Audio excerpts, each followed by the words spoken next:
We didn't even know that doing business report existed.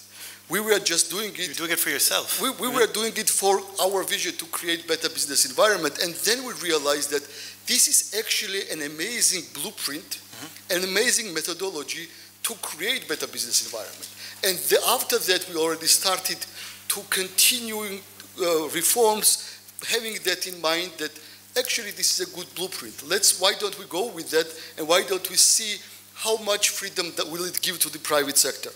And I want to give a couple of examples why I think these doing business reforms are important, not only for ranking and not only for figures, but also for the economy itself. During the same period when Georgia went from behind hundreds to top 10, it was like a period of 6-7 years time, 8 years time. During the same period, Georgia's GDP per capita in nominal terms quadrupled. Georgia's GDP per capita in PPP terms doubled.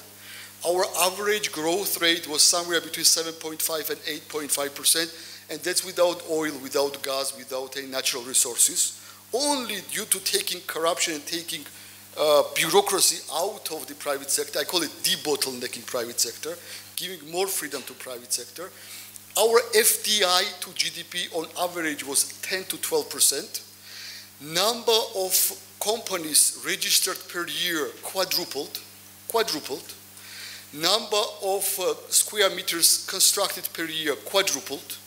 And tax revenues have increased significantly despite the fact that we decreased number of taxes and despite the fact that we decreased tax rates. So on average, I wouldn't say that this is exactly because we progress in doing business, but if you look in parallel, you will see that more we were progressing in doing business ranking, the better there was a situation for private sector, especially for SMEs.